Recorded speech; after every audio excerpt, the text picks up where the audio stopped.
Hello friends, કે Navodaya master YouTube ચેનલમાં નવોદય પરીક્ષાની તૈયારી કરી રહેલ તમામ બાળ મિત્રોનું હું કે સર સ્વાગત કરું છું.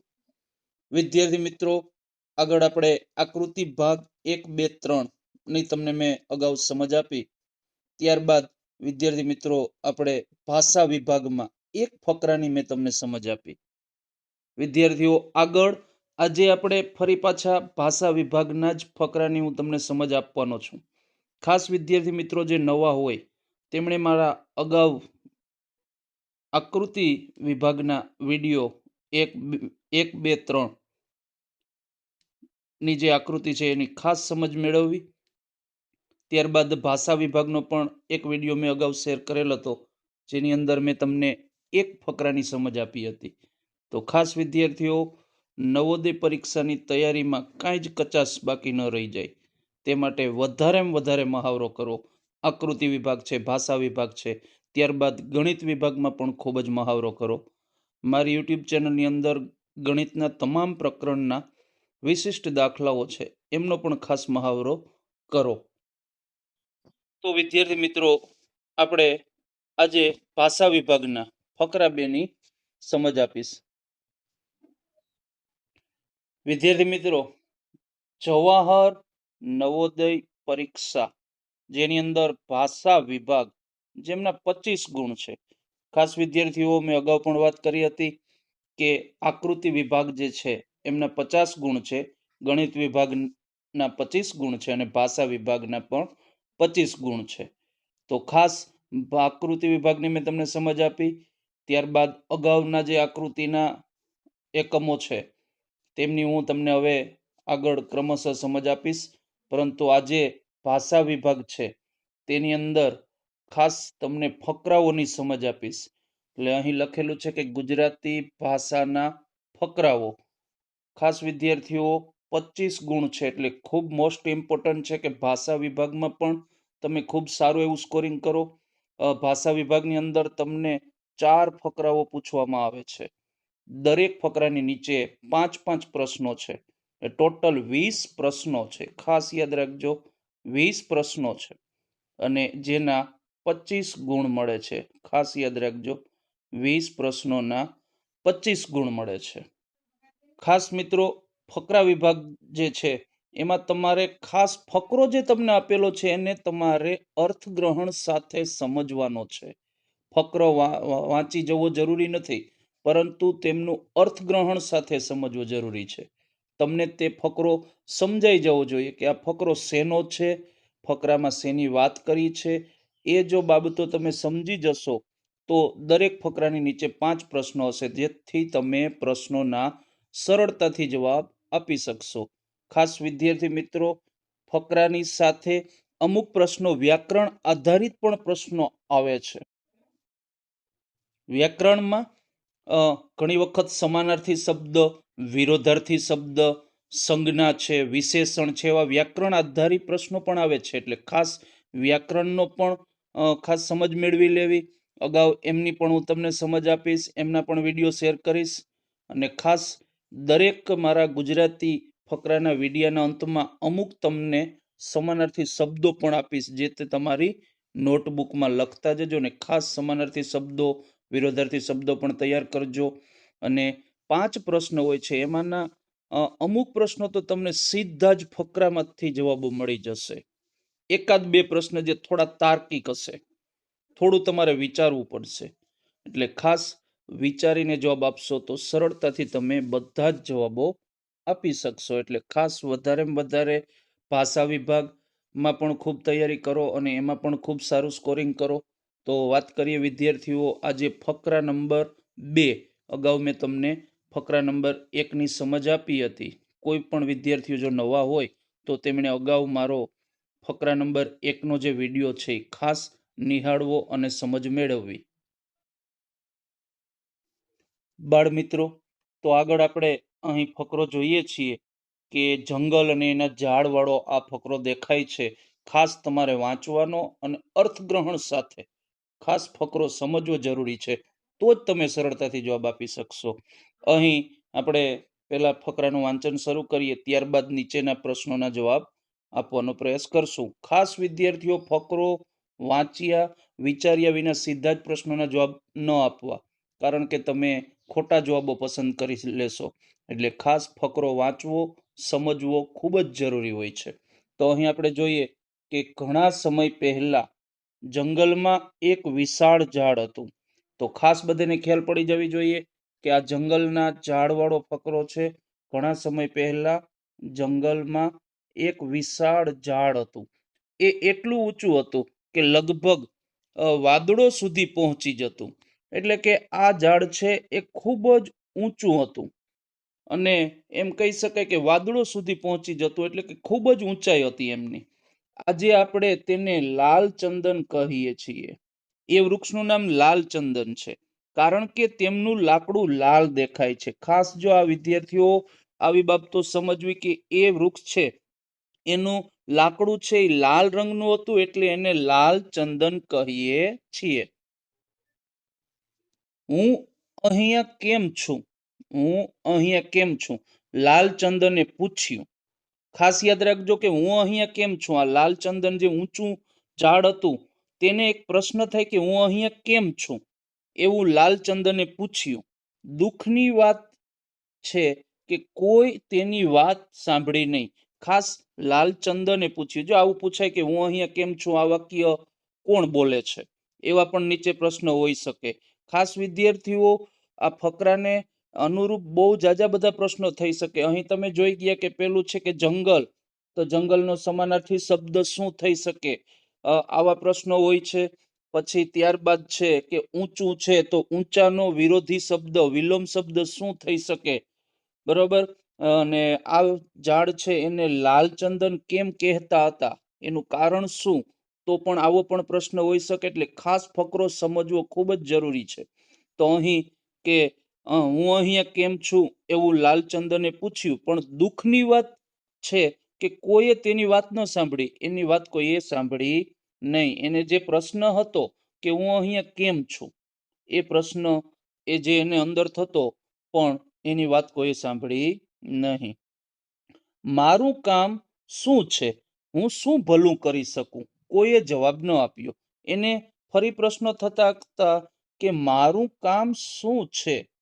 હું શું ભલું કરી શકું? ભલું એટલે સારું. હું શું સારું કરી શકું? પરંતુ એમને કોઈએ જવાબ આપ્યો નહીં. લાલચંદનનું ઝાડ ઘણા વર્ષો સુધી ઊભું રહ્યું. આ ઝાડ છે એ ઘણા વર્ષો સુધી ઊભું રહ્યું.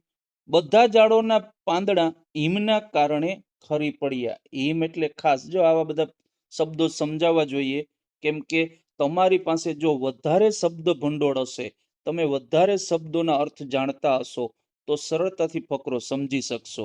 વિદ્યાર્થી મિત્રો, મેં અગાઉ જે એક ફકરાનો જે તમને વિડીયો આપેલો છે તેમાં પણ અંતમાં મેં અમુક સમાનાર્થી શબ્દો આપેલા છે. આ વિડીયોના અંતમાં પણ હું તમને ઘણા બધા સમાનાર્થી શબ્દો આપીશ, જેથી તમે વધારે શબ્દ ભંડોળ વધારી શકો. કારણ કે અહીં જો લખેલું છે કે હિમના કારણે ખરી પડ્યા. હિમ એટલે શું થાય, તો કે બરફ પડવો. તો કે આ ઝાડ છે તેની આસપાસના બધા જે ઝાડો હતા એના પાંદડા હિમના કારણે ખરી પડતા, એટલે કે પાંદડા પડી જતા હિમના કારણે. પણ આની પાસે પાંદડા નહીં, લીલી સોચો હતી અને આખું વર્ષ લીલું છમ રહ્યું. ખાસ બીજા બધા ઝાડ છે એના પાંદડા ખરી જતા, પણ જે આ લાલચંદનનું ઝાડ છે એની પાસે પાંદડા નહીં, લીલી સોચો હતી. એટલે તે ઝાડ છે આખું વર્ષ લીલું છમ રહેતું. ક્યારેય આ ઝાડ છે એ સુકાતું નહીં, એકદમ લીલું છમ રહેતું. આથી પક્ષીઓને તે ઝાડ પસંદ હતું. તમામ પક્ષીઓને આ ઝાડ પસંદ હતું, કારણ કે આ ઝાડ છે આખું વર્ષ લીલુંછમ રહેતું, જેથી પક્ષીઓને ખૂબ જ આનંદ આવતો.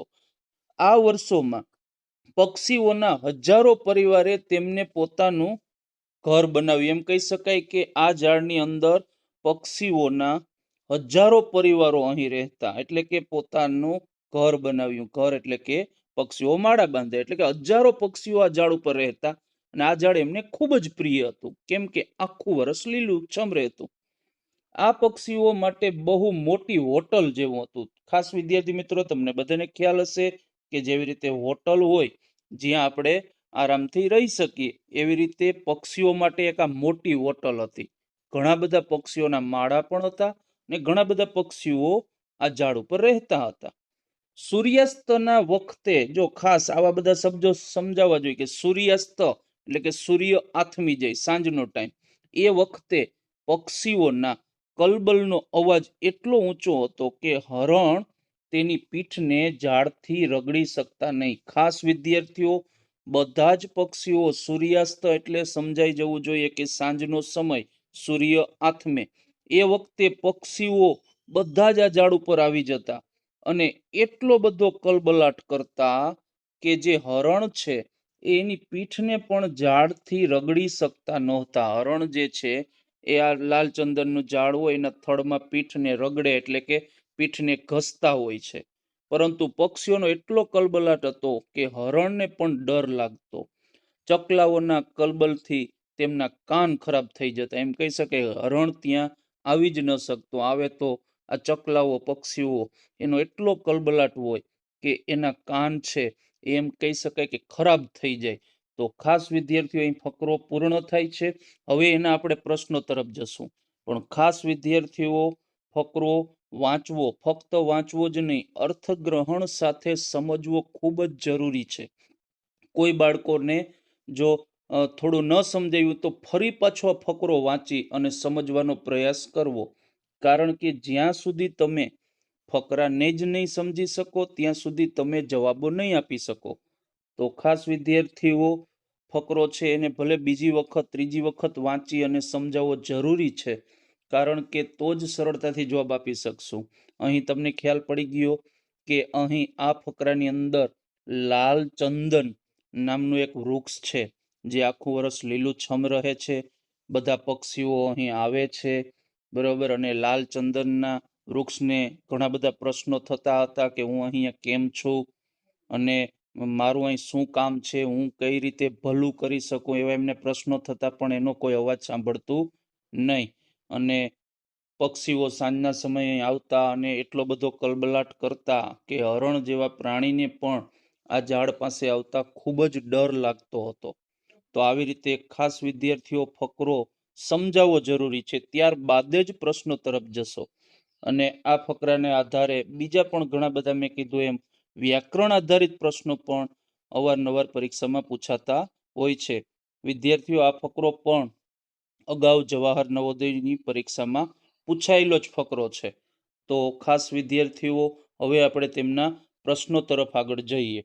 તો અહીં તમને પ્રશ્ન નંબર પહેલો જે છે એ ખાસ સમજવાનો છે કે આ ફકરામાં વર્ણન છે, એટલે કે આ ફકરો જેને સમજાઈ ગયો એને ખ્યાલ હશે કે શેનું વર્ણન કરવામાં આવ્યું છે. તો કે એક, લાલ ચંદનના ઝાડ જંગલો માટે મહત્વપૂર્ણ કેમ છે? કે લોકો લાલ ચંદનના ઝાડનો પોતાના ઘર બનાવવા માટે કેવી રીતે ઉપયોગ કરે છે?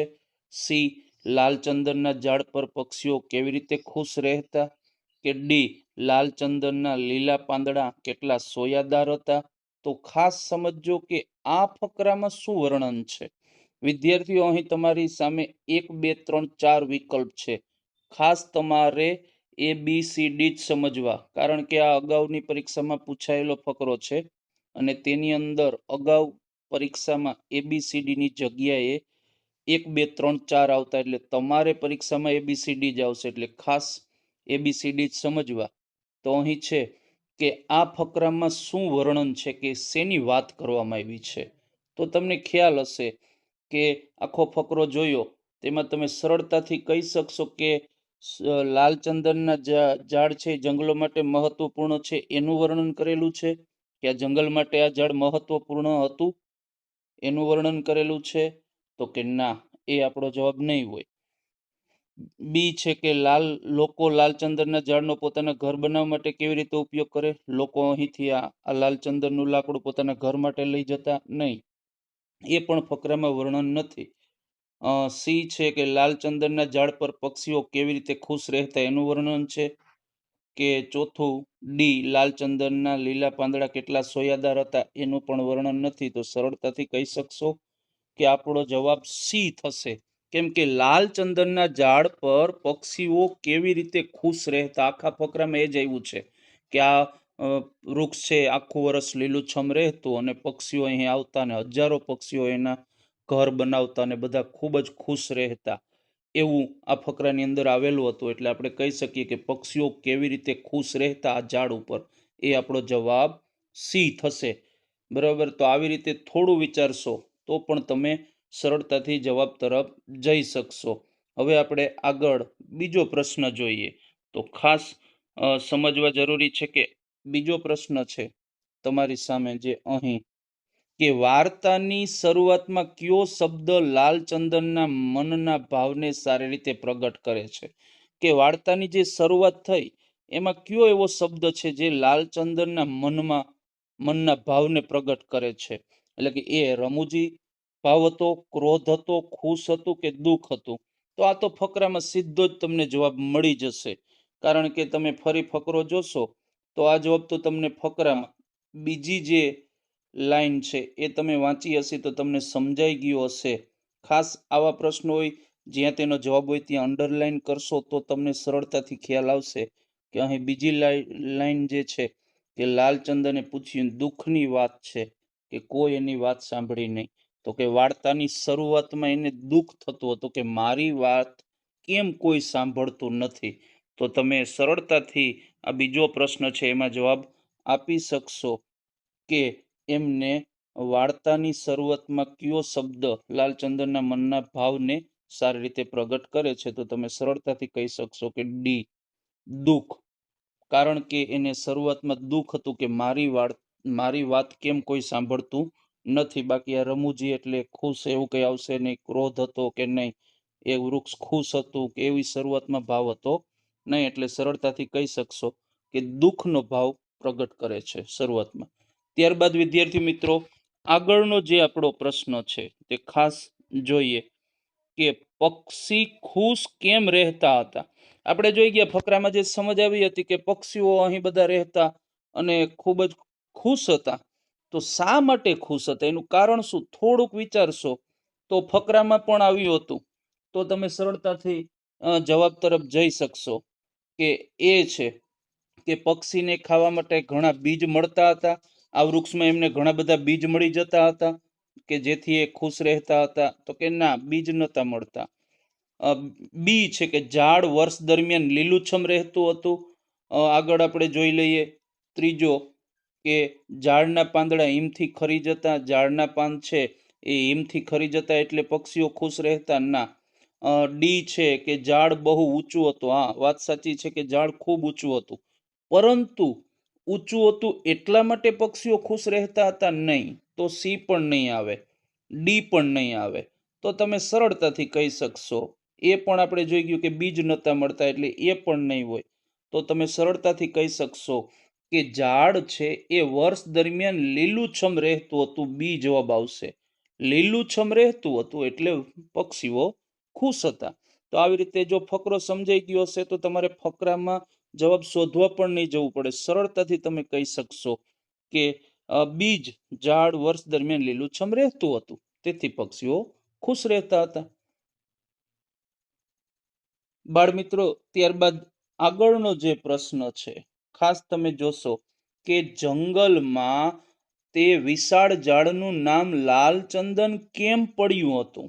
આ ઝાડને લાલચંદન કેમ કહેતા? એ એની ઊંચાઈના કારણે, બી ઝાડની અંદરનું લાકડું લાલ હતું, સી તેના પાંદડા સોયો જેવા હતા, ડી આમાં લાલ પક્ષીઓના કુટુંબ રહેતા હતા. એટલે કે આ ઝાડનું નામ લાલચંદન કેમ હતું? તો ફકરામાં તમે જોશો તો સરળતાથી કહી શકશો કે અહીં લખેલું જ છે. જો ઉપર ફકરામાં તમે જોશો કે લાલચંદન કહીએ છીએ કારણ કે તેનું લાકડું લાલ દેખાય છે. એટલે કે આ ઝાડ છે એનું લાકડું લાલ રંગનું હતું, તેથી તે ઝાડ છે એને લાલચંદન કહેતા. તો અહીં તમારી સામે પ્રશ્ન છે કે જંગલમાં ઝાડનું નામ લાલચંદન કેમ પડ્યું હતું? ઊંચાઈના કારણે નહીં, તેના પાંદડા સોયો જેવા હતા એટલે નહીં, ડી પણ નહીં આવે. આપણો જવાબ બી થશે કે ઝાડની અંદરનું લાકડું લાલ હતું. લાલ રંગનું લાકડું હોવાથી આ ઝાડનું નામ લાલચંદન હતું. બાળ મિત્રો આગળનો જે પ્રશ્ન છે છેલ્લો, પાંચમો પ્રશ્ન, ખાસ વિદ્યાર્થી મિત્રો દરેક ફકરાની નીચે 5 પ્રશ્નો આવશે. ટોટલ આવા 4 ફકરા તમારે પરીક્ષામાં હશે, એટલે 5 ચોક 20 પ્રશ્નો અને 25 ગુણ મળશે ગુજરાતી વિભાગની અંદર પણ. તો ખાસ વિદ્યાર્થીઓ આપણે 4 પ્રશ્નોની સમજ આપી. ત્યારબાદ હવે પાંચમો પ્રશ્ન છે કે જંગલમાં હરણ નાખુશ કેમ હતા? નાખુશ એટલે કે ખુશ કેમ નહોતા? હરણ ખુશ કેમ નહોતા? જો અહીં લખ્યું છે કે અપ્રસન્ન, પ્રસન્ન એટલે ખુશ, અપ્રસન્ન એટલે નાખુશ.